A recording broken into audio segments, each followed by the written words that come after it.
Have you ever received a letter that changed everything? Well, today our young hero did. This is Grandpa's last letter.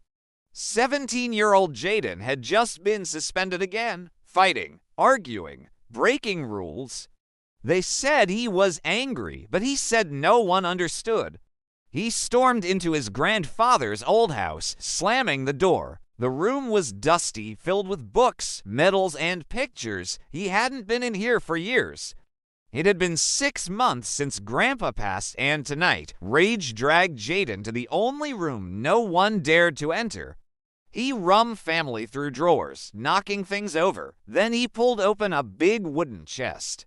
Inside was an envelope, faded, sealed, addressed to Jaden. Open only when you're angry at the world. Jaden whispers, "What is this?" He slowly opened it. A worn letter. He read, "Dear Jaden, if you're reading this, you're probably mad.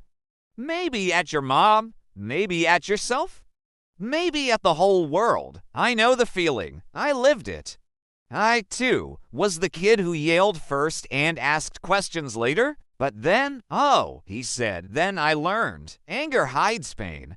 And pain needs purpose. A black and white flashback appeared. The rules I gave you early mornings, no quitting, respect others, they weren't punishments.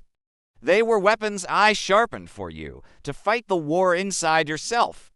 Every rule he hated was love in disguise. The firm hand on his shoulder wasn't a threat. It was guidance. The early morning jogs weren't torture. They were freedom. The chores weren't busy work. They were purpose. He wasn't loved more on good days than bad. He was loved most when he needed it most. To win the war inside himself, he had to learn to control his anger, not bury it. So don't run from it, Jaden. Embrace it.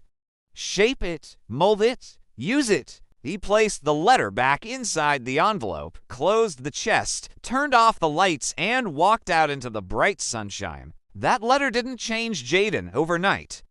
But it lit a candle in the storm, and sometimes one candle is enough. On Monday, Jaden walked calmly into his classroom, hands in an apology essay for his teacher. His classmates stared. He usually skipped class. Sometimes the hardest thing to do is also the kindest. As the bell rang, Jaden walked out of the classroom. In the distance, he saw the swings in the park across the street.